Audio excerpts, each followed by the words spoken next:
El día de hoy vamos a compartir un mensaje, una palabra del Señor que titulé La fe genuina.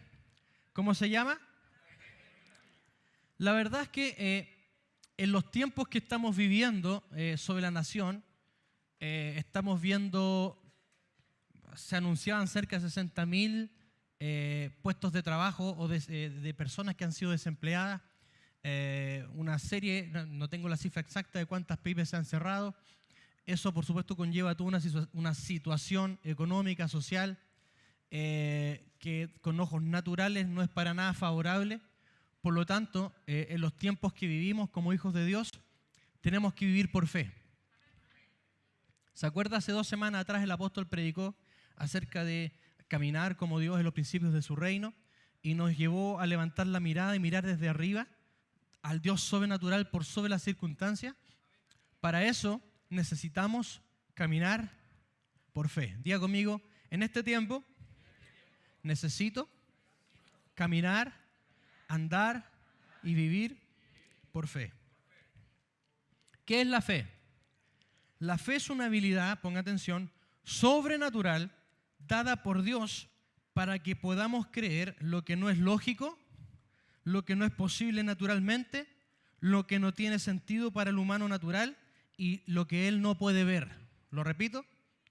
La fe es una habilidad sobrenatural, no es natural, dada por Dios para que podamos creer lo que no es lógico, lo que no es posible naturalmente, lo que no tiene sentido como seres humanos y lo que no podemos ver.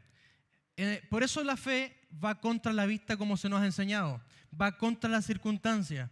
Si vamos a vivir en victoria en medio de la crisis, si vamos a vivir en victoria en medio del caos, necesitamos la fe.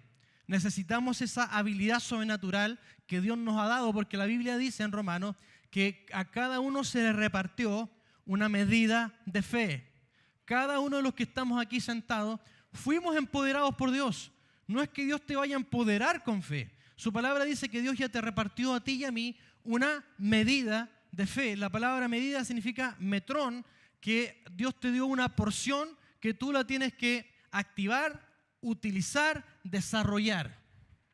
¿Cuántos van a activar, utilizar y desarrollar su fe?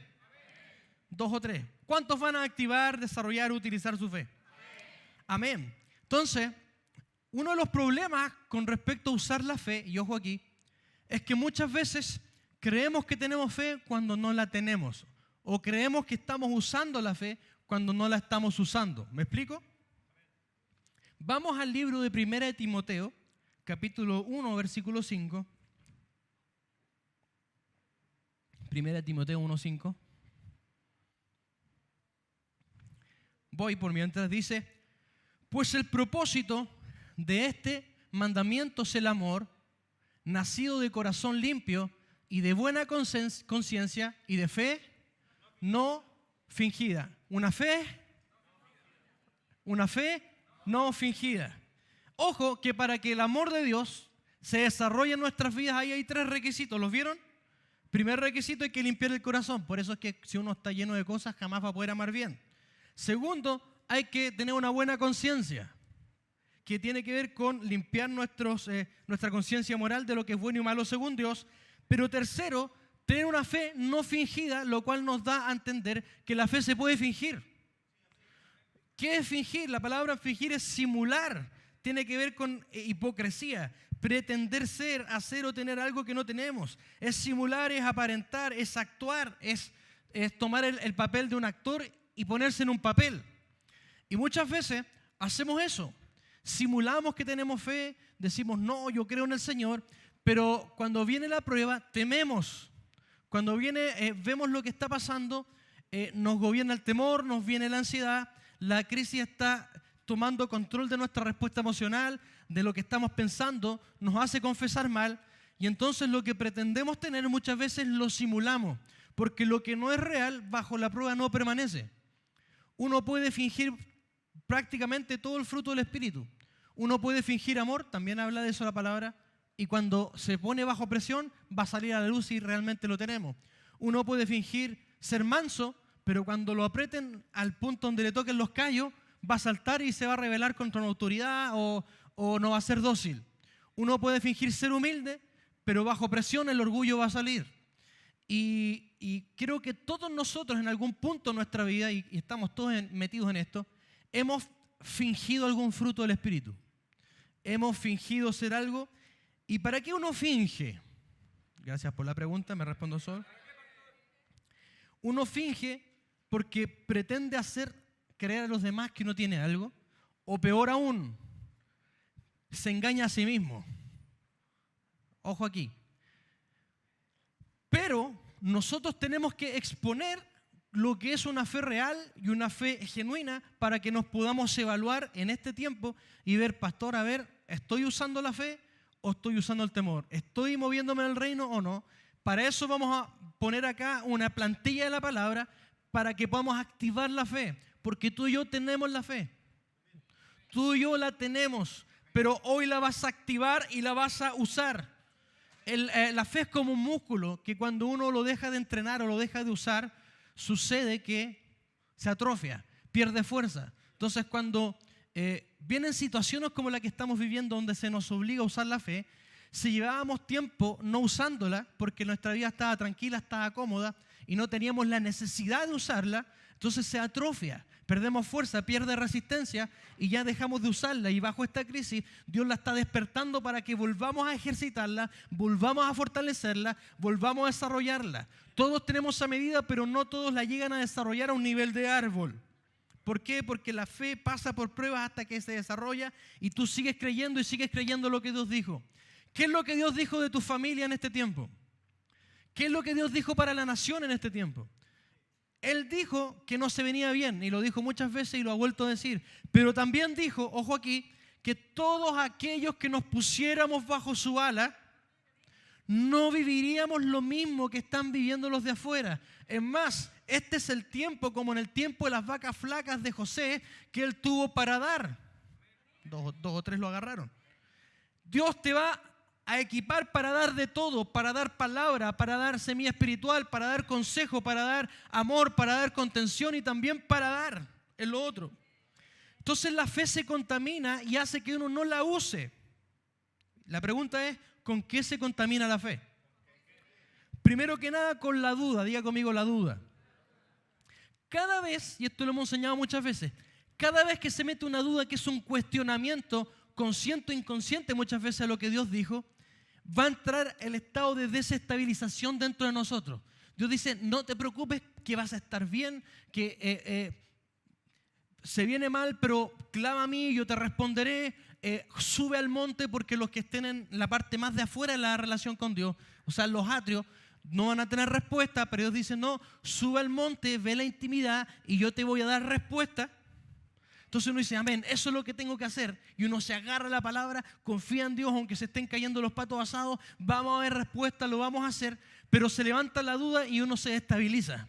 Como que, oye, me fui animado, escuché las palabras el domingo o los miércoles vía web o aquí, me fui animado, me fui confirmado, me fui afirmado por Dios, pero se mete la duda en la semana y al tiro uno se desestabiliza, termina cambiando el carácter, termina confesando mal. ¿Y qué vamos a hacer? Entonces necesitamos usar una fe real. Es tiempo de no fingir la fe, sino usar la fe. Di conmigo, yo no voy a fingir más la fe, voy a usar mi fe. Dios me ha empoderado con fe. Dígalo una vez más, Dios me ha empoderado con fe. Entonces el tema no es tener o no tener fe, es usarla o no usarla. Por eso cuando los discípulos de Jesús, cuando estaban en el barco y se empezaron los vientos y las tormentas, y despertaron a Jesús, le dijeron, Señor, perecemos. Y Él les pregunta, ¿dónde está vuestra fe? O sea, la tienen, pero no la usan. ¿Dónde está tu fe? O sea, no te pregunta por algo que no tienes. ¿Dónde está tu fe? Lo que nos dice a ti y a mí es, te la di, úsala. Mire lo que dice la Escritura. Aquí viene la desestabilización de la duda. Santiago 1:6. Pero pida con fe, Santiago 1:6, pero pida con fe, no dudando nada. Y leyó lo mismo que yo, nada, o sea, una pequeña duda nos puede matar la fe. porque el que duda es semejante a la onda del mar que es arrastrada por el viento y echada de una parte a otra. Eso es lo que hace cuando se inserta una duda en nuestra mente. ¿Pero será tan así? Es que ¿qué vamos a hacer? Y todos estos pensamientos que a veces parecen sutiles son pequeñas zorras llamadas dudas que vienen a abrir brecha para que un espíritu de incredulidad tome control de nosotros. La incredulidad es un espíritu bien complejo de tratar. De hecho, cuando Jesús tuvo que echar fuera a un demonio de un niño que sus discípulos no pudieron echar fuera, el problema ahí siempre fue la fe. Cuando le preguntaron en secreto a Jesús, ¿nosotros por qué no lo pudimos hacer? Y el Señor le dice en el original, por vuestra incredulidad. Dice poca fe, pero en ese pasaje es incredulidad. ¿Por qué? Porque había una incredulidad generacional. Él los reta y dice, generación incrédula, les dice.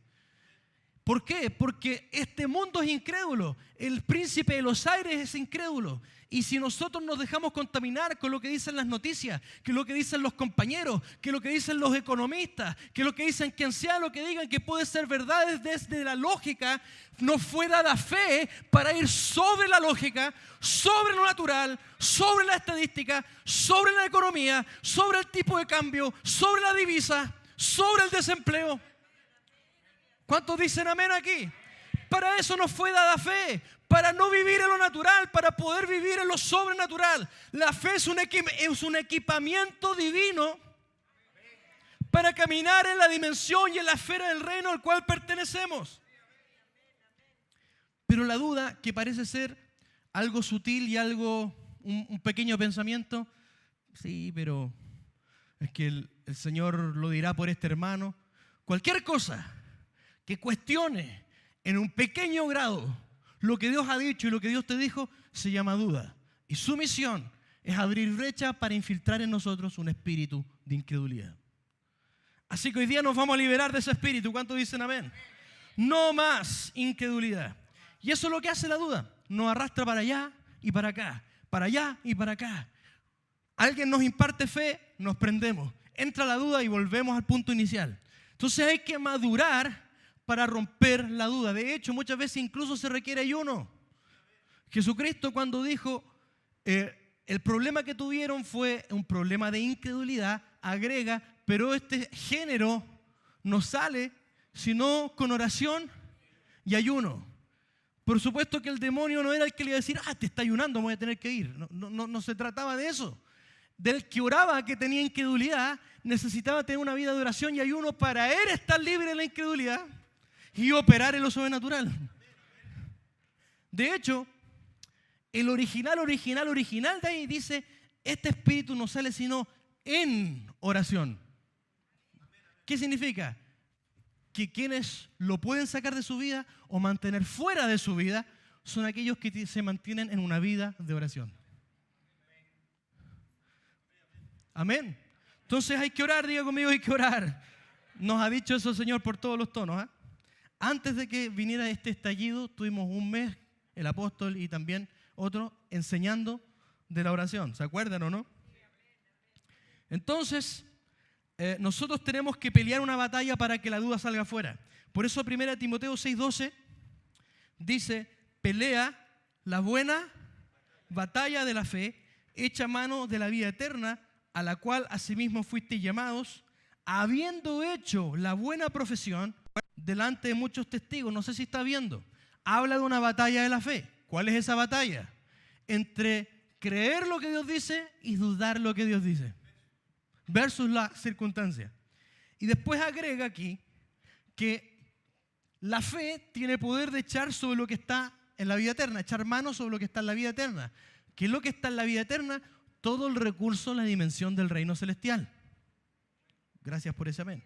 ¿Qué es lo que uno necesita? Paciencia, sanidad, provisión, conocimiento, entendimiento, revelación. Todos son recursos del cielo que muchas veces uno necesita. Y termina diciendo, habiendo hecho la buena profesión. La palabra profesión no está hablando de a qué uno se dedica o qué estudió uno en la universidad. Profesión en el original es confesión. Diga conmigo, confesión. Una vez más, confesión. Por eso Pablo dijo en 2 Corintios 4:13, pero teniendo el mismo espíritu de fe. ¿Quiénes tienen ese espíritu de fe? Conforme a lo que está escrito, creí por lo cual hablé. Diga conmigo, creí por lo cual hablé. Y nosotros también creemos por lo cual hablamos. Esta es la primera llave de activación de la fe. Póngame atención. Se nos dio una medida de fe, tenemos un espíritu de fe, pero se activa por la confesión. Lo habló, ¿no?, hace 2 semanas el apóstol. Lo que yo creo tengo que empezar a confesarlo. ¿Qué es lo que tú estás creyendo sobre tu familia? ¿Qué es lo que estás creyendo sobre tu casa? ¿Qué es lo que estamos creyendo sobre la nación? ¿Qué es lo que estamos creyendo sobre la iglesia? ¿Qué es lo que estamos creyendo sobre la provisión? ¿Qué es lo que estamos creyendo? Confesémoslo, porque en la medida que uno lo confiesa, se retroalimenta nuestra fe. A veces uno parte con una fe pequeña y dice, no, Dios me va a proveer. Y como que uno no lo cree mucho. Pero empieza, no, sí, Dios me va a creer. Y empieza a citar la palabra. Porque Él me proveerá todo lo que me falte conforme a sus riquezas en gloria. Porque Él me ha dicho, no te dejaré ni te desampararé. Así que puedo decir confiadamente, no temeré lo que puede decir el hombre. Entonces uno empieza a citar y a declarar. Y en la medida que más declara, las palabras que tienen poder de dar vida o muerte, comiencen a darle vida a nuestra fe. Y después volvemos a declarar con más fe. Y esa declaración vuelve a entrar en nuestro espíritu. Por eso es el espíritu de fe. Creí, por lo cual, gracias por su entusiasmo y su apoyo. Creí, por lo cual, ¿cuántos van a empezar a hablar lo que Dios dice? Entonces, ¿qué es lo que hay que sacar de nosotros para no tener que fingir una fe y tener una fe real o una fe genuina, una fe sin simulaciones, sin actuación? Sacar la duda. Dile que está al lado, saca la duda. Lo segundo, para tener una fe no fingida, una fe real, tenemos que desechar, y ojo aquí, los planes humanos. Lo voy a decir de nuevo. Tenemos que desechar los planes humanos. ¿Por qué digo esto? Porque nosotros como seres humanos nos encantan los métodos para sentirnos seguros. Lo voy a decir de nuevo. Como seres humanos nos encantan los métodos para sentirnos seguros. De hecho, hay religiones que se levantan sobre métodos y el método sostiene.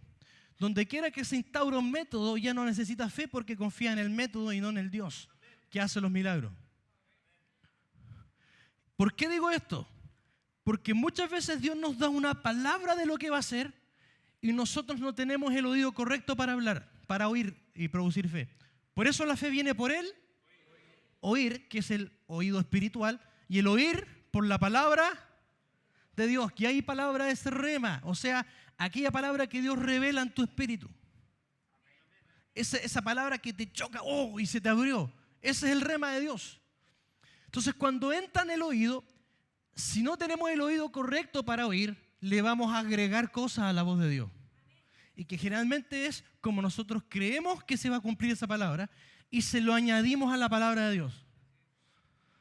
Un ejemplo. Dios dijo que me iba a sacar de esta y dijo que lo iba a hacer mañana. No, a ver, momento. Te dijo que te iba a sacar, no te dijo cuándo.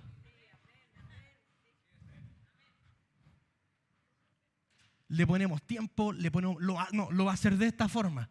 ¿Cuál es el problema de esto? Que Dios no respeta esos métodos si Él ya sabe cómo lo va a hacer. Él te dijo lo que va a hacer, no cómo lo va a hacer. ¿Por qué? Porque no quiere que tú y yo confiemos en un método. Quiere que nos mantengamos confiando en Él, que va a hacer lo que dijo. ¿Cómo lo va a hacer? No sé, pero lo va a hacer. ¿Cómo me va a abrir una puerta? No sé, pero lo va a hacer. ¿Cómo va a llenar la iglesia un día para otro? No sé, pero lo va a hacer. ¿Cómo? Aleluya, empiece a llenar. Muchas cosas no tenemos idea. Siempre el apóstol da el ejemplo de la Virgen María cuando recibió la palabra de que iba a engendrar un hijo. ¿Cómo va a ser esto? Siempre nos preguntamos cómo va a ser. Y la respuesta es de manera sobrenatural. Vendrá el Espíritu Santo y te cubrirá. Dios va a hacer cosas y de hecho está haciendo cosas que aunque no vemos están sucediendo en el Espíritu. Pero la materialización va a llegar en cualquier momento. No sueltes tu sanidad, no sueltes tu milagro, no sueltes tus puertas, porque lo que tú imaginaste que iba a pasar no pasó. Dios no falló. Lo que falló fue lo que creímos que iba a hacer, no lo que Él dijo que iba a hacer. Dios no es hombre para que mienta, ni hijo de hombre para que se arrepienta. Si Él habló, lo hará. Gloria a Dios. De hecho, a esto se refirió Jesús cuando habló con el hijo, con el padre del hijo que estaba endemoniado, que no pudieron echar fuera a los discípulos, cuando pasó todo lo del espíritu generacional de incredulidad. Le dijo al papá, si puedes creer, esto está en Marcos 9:23, si puedes creer, al que cree, todo le es posible. Si puedes creer, ¿qué? No cualquier cosa. Vamos al contexto. ¿Creer qué? Que Él lo iba a liberar al hijo. ¿Por qué? Porque habían fallado métodos ya. Los discípulos de Jesús habían echado una cachada de demonios fuera. Era un método aprobado que funcionaba. Ya lo habían hecho muchas veces y falló. ¿Y qué le dice Jesús? Al que cree lo que yo puedo hacer, cualquier método le es posible creer.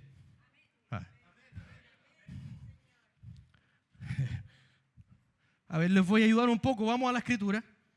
A Isaías 43:18. Isaías 43:18. Y te digo, no te aferres a un método. No te aferres al cómo. Dios lo hará. Aférrate a que lo va a hacer.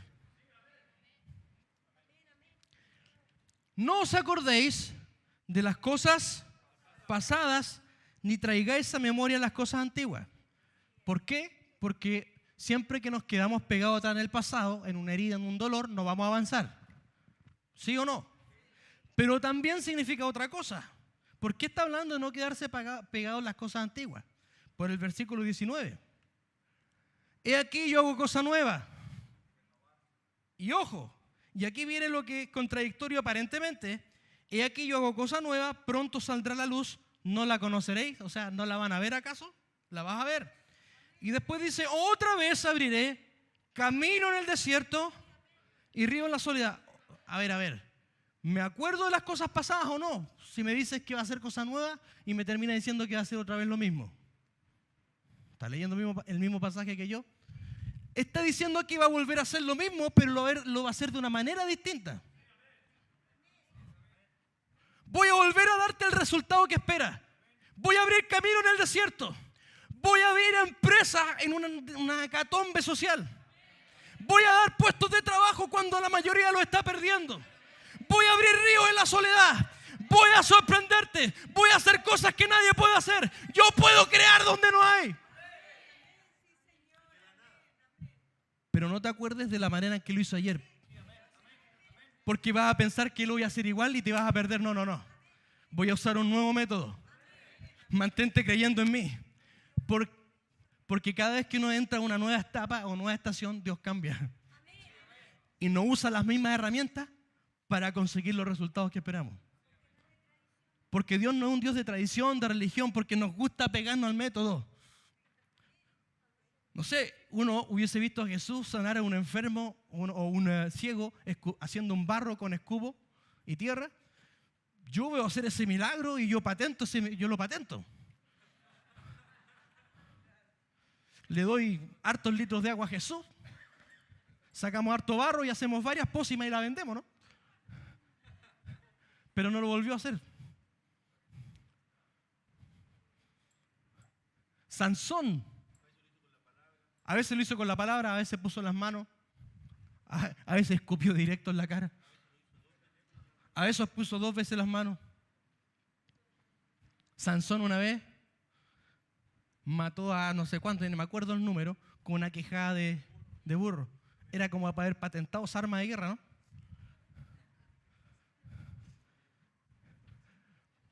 Por eso tenemos que estar abiertos al vino nuevo y esta casa es una casa que va de movimiento en movimiento. ¿Vamos a ver los resultados? Sí, pero Dios va cambiando y va haciendo las cosas de otra manera porque nuestro Dios es un Dios creativo. Nuestro Dios es un Dios creativo. Entonces, ¿por qué nuestra fe a veces la fingimos? ¿O no es real y por qué no persiste? Porque se infiltra la duda, ojo. ¿Por qué más? Porque a veces la fe no está del todo pura, está basada en cosas que Dios no dijo, basada en métodos y expectativas de nosotros. Pero Dios lo va a hacer, sí. ¿Va a respetar nuestros métodos? Muchas veces no. Pero tú y yo tenemos que creer que va a suceder. Porque cuando tú crees, se cae un método, no importa, lo puede hacer de otra manera. Se cae otro método, sigue siendo Dios, lo puede hacer. Él abre caminos. Amén. Lo tercero que contamina y afecta nuestra fe es el orgullo. Diga conmigo orgullo. El libro de Éxodo, capítulo 17, nos muestra una historia donde el pueblo de Dios tentó a Dios y altercó con Dios. Cada vez que tú ves gente contenciosa o gente altercadora, lo que tú estás viendo es orgullo. ¿Por qué? Porque la gente que pelea y se quiere quedar con el palo de la bandera en todas las discusiones o debates, es porque no acepta la idea de que los demás no se sometan a su opinión porque su orgullo se lo demanda. Entonces, aquí vemos gente contenciosa, gente orgullosa. Y mire lo que está pasando. El capítulo 17 de Éxodo, versículo 1 dice: toda la congregación de los hijos de Israel partió del desierto, etcétera, por sus jornadas, conforme al mandamiento de Jehová, y acamparon, etcétera, y no había agua para que el pueblo bebiese. Tenían una necesidad. ¿Cuántos tienen una necesidad de parte de Dios? ¿Qué hizo el pueblo? Versículo 2. Y altercó el pueblo con Moisés y dijeron: danos agua para que bebamos. Y Moisés dijo: ¿por qué altercáis conmigo? ¿Por qué tentáis a Jehová? Y quiero hacer un alcance, este es un bonus track. Cada vez que uno contiende con el líder, está tentando a Dios. Le doy unos segundos para que dijera lo que acabo de decir. Ellos le dijeron a Moisés: ya, pues, danos agua, ¿hasta cuándo? Se quejaron. Y él les dice: al ustedes pelear y contender conmigo, están tentando a Dios. ¿La agarraron o no la agarraron? Y fue: ya, pues danos agua. Parece como que tuvieran fe, no, Dios nos puede hacer. Pero venía desde el orgullo, demandándole a Dios lo que tenía que hacer. Cada vez que uno venga a Dios y la supuesta fe se infiltra con orgullo, y tú crees y yo que Dios, una mala actitud con Dios, como que Dios fuese nuestro siervo, no vamos a ver el resultado que esperamos. ¿Por qué? Porque nosotros somos siervos de Dios, no Dios nuestro siervo. No, mira, Señor, yo ya llevo esperando 3, 4 meses esta respuesta. Si no me responde ahora, ¿qué amenaza es esa si eres Dios? Como si pudiésemos manipular a Dios. Quizás a tu padre natural, terrenal, lo pudiste manipular con esas cosas. Pero Dios no es hombre. Diga conmigo: Dios no es hombre. ¿Y qué pasó? Ahí el pueblo murmuró contra Moisés, etcétera, etcétera. Y llamó en el 7 el nombre de aquel lugar Masá y Meriba, que significa rencilla, pelea, etcétera. ¿Por qué? Porque tentaron a Jehová diciendo: ¿está pues Jehová entre nosotros o no? O sea, Señor, ¿estáis conmigo o no? Esa no es la manera de relacionarse con nuestro Dios. La fe es distinta. Señor, sé que estás conmigo porque tu palabra lo dice. Yo no voy a poner en duda lo que Dios dice para sacarle un milagro. ¿Eres el sanador o no? Si Él ya es el sanador. Si eres el sanador, como tú eres el sanador y creo que eres el sanador, declaro la sanidad. Eso es fe. No podemos poner en tela de juicio a Dios ni manipular a Dios. Si Dios ya es quien es distinto. Señor, muéstrate y manifiéstate quién eres. Es diferente, ¿no? Porque quieres ver su gloria. Pero no manipulemos al Señor. Me dice alguien amén acá o algo, ouch, lo que sea. Entonces, ¿cuál es la verdadera fe? Vamos a la Escritura, a la definición universal de fe, y vamos a sacar algunas cosas interesantes. Hebreos 11:1. ¿Lo conocen o no? Sí, todos lo conocemos. Vamos a escarbar aquí, que el Espíritu nos imparta hoy, amén. Es pues la fe, la certeza de lo que se espera y la convicción de lo que no se ve. Cuando dice es pues la fe siempre la vamos a necesitar en tiempo presente. La fe es para hoy. Cuando tú crees hoy, aunque aún no veas materializado lo que crees, ya tienes paz. Porque la fe es para hoy. Es pues la fe? La certeza. La palabra certeza, y esto lo hemos enseñado y lo ha enseñado el apóstol antes, es una palabra griega, y escríbala si quiere porque es muy interesante, es hupotaxis. La habíamos enseñado, la habían escuchado, ¿verdad? Hupotaxis. Y esta palabra certeza, que es hupotaxis, significa tres cosas y nos demuestra la naturaleza de la fe. ¿Sí? ¿Me siguen, verdad? En primer lugar, hupotaxis o certeza significa un asiento de seguridad. Quiere decir que tu fe es el asiento donde tú te sientas confiadamente y ya puedes tener reposo, porque está todo hecho. Mi sanidad está hecha. La salvación de mi familia está hecha. Mi provisión ya está provista por Dios. Ahora, no quiere decir que uno se siente a no hacer nada, no. Dentro de su corazón ya descansa. ¿Sí? Te da paz, da descanso. Por eso le dijo también en Hebreo que por la fe entramos en el reposo. Lo dice Hebreo, ¿lo has leído, no? Josué no pudo entrar en la tierra del reposo, pero nosotros por la fe sí entramos en el reposo. Porque cuando nos apropiamos por fe de todo lo que es nuestro, ya no hay nada que ganar, porque todo lo ganó Cristo. Simplemente nos apropiamos de lo que es nuestro.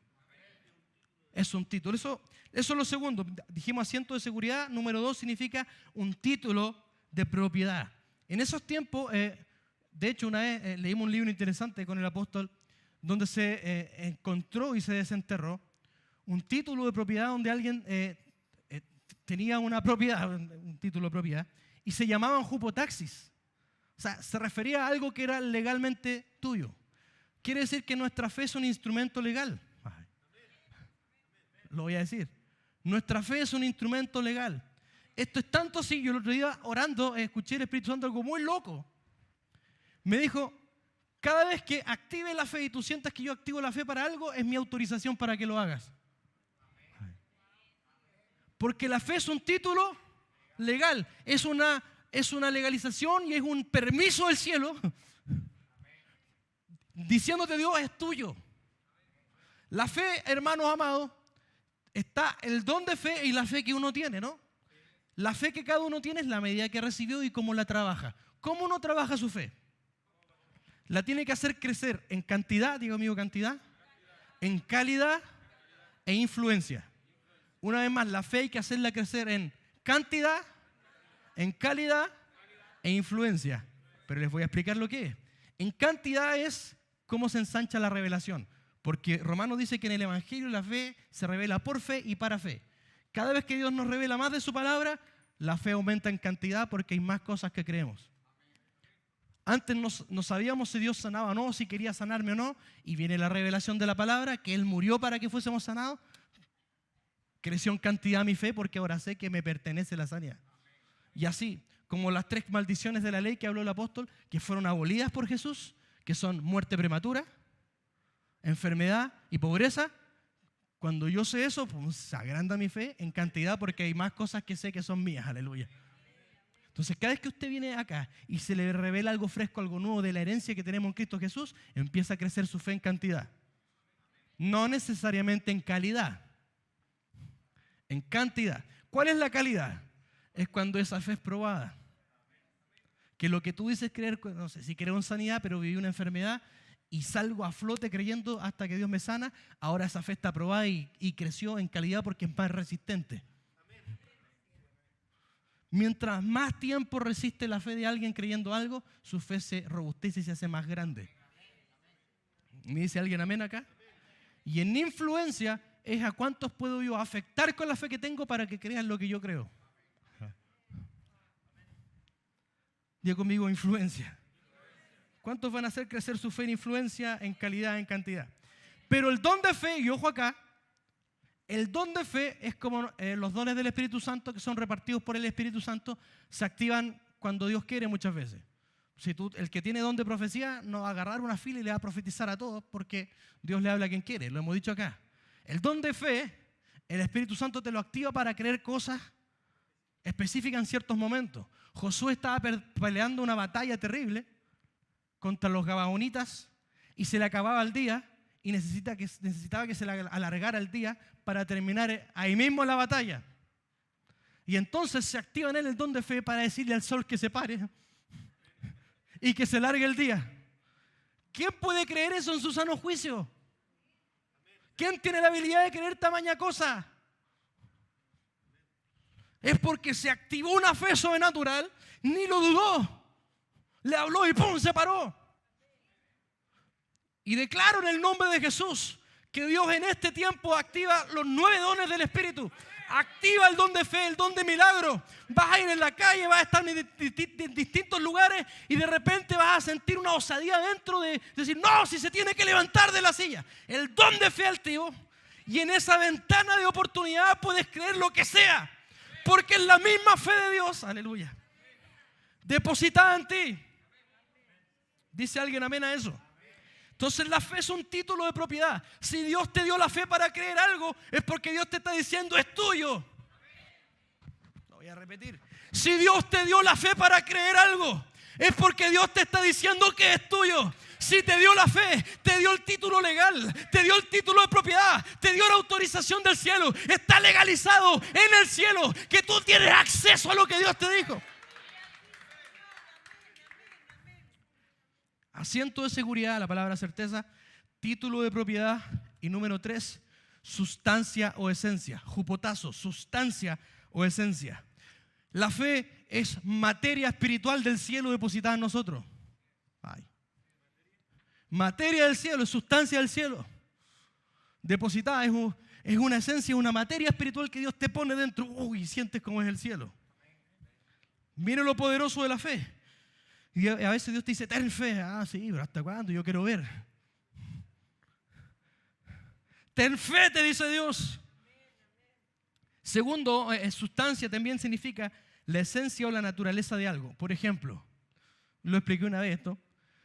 Si yo le traigo a usted la esencia de una cazuela que preparé, le saco un poquito al caldo y la traigo, usted la prueba, siente los olores. Ah, le pusiste choclo, sí. Comino, sí, comino. Ajo, no, pero este ajo en polvo. No, es bien avanzado el catador.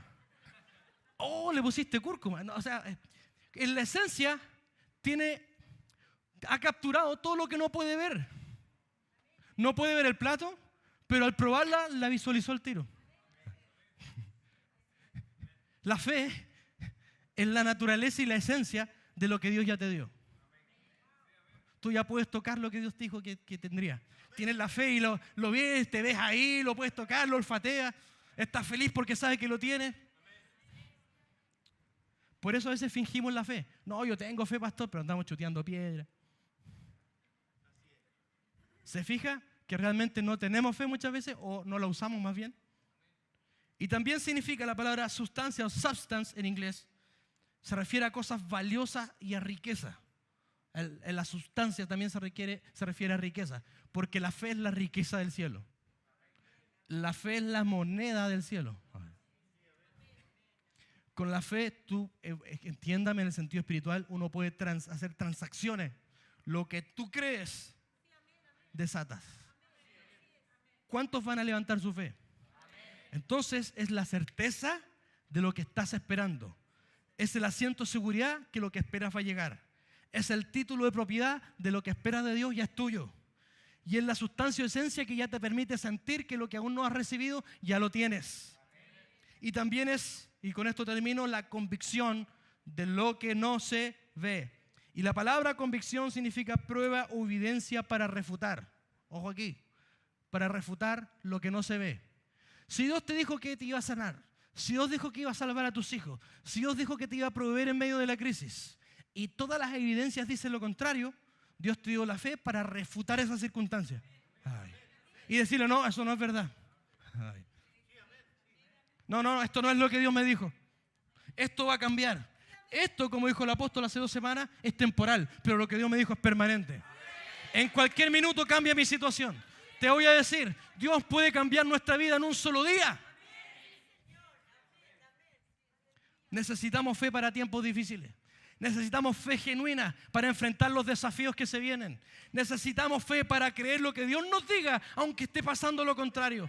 Se necesitan oídos afinados, libres de duda, libres de humanismo, libres de planos humanos, libres de orgullo, para tomar y creer lo que Dios está hablando y diciendo que vamos a hacer en medio de la tiniebla, que lo que Dios nos prometió en medio de la crisis, lo que Dios va a hacer en medio de la escasez. Necesitamos fe para mirarlo, necesitamos fe para poseerlo, necesitamos fe para creerlo y caminar sabiendo que tenemos un Dios grande y caminar sabiendo que tenemos cielos abiertos y caminar sabiendo que tenemos acceso a los tesoros del reino. A pesar de las circunstancias, ponte de pie porque vamos a orar esta noche.